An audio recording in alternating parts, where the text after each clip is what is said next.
$1.2 million and over a year's worth of time was spent beautifying Washington Jefferson Park after it became a massive homeless encampment.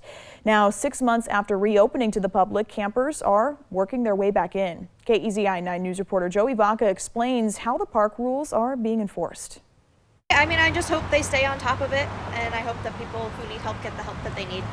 When Eugene's Washington Jefferson Park reopened in early June, it would start featuring park ambassadors. The role of the ambassadors is to enforce all of the park rules, like no camping.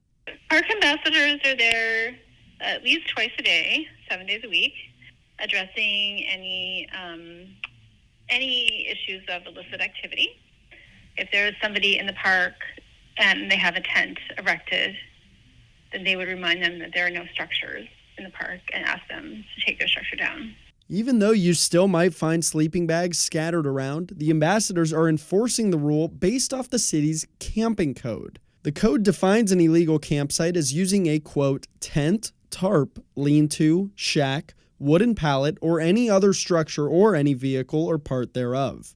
Aspen Martin works right across the street from the park, and even with enforcement, she still sees people stay. Under the bridge is a really popular spot, so I'm pretty confident that there's been a person there every day. Even if they're asked to leave, somebody comes back and sets up there. People living nearby tell me even if people camping in the park move out, the garbage they leave behind is still a concern. We've seen some drug use in the park, and I have concerns that, someone who's not quite in their head or not quite aware of themselves don't pick up their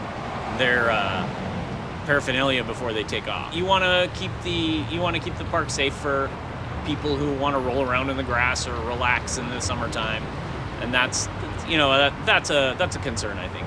While it likely won't get as bad as it was before the restoration, Martin tells me continued camping is still worrisome. I think it's a reasonable concern because all it takes is a couple days for, if everybody wanted to come here and fill it up, and that could cause pretty quick damage. That would take months again to repair. With the time of year starting to bring more consistent rain, people nearby are expecting to see more and more campers.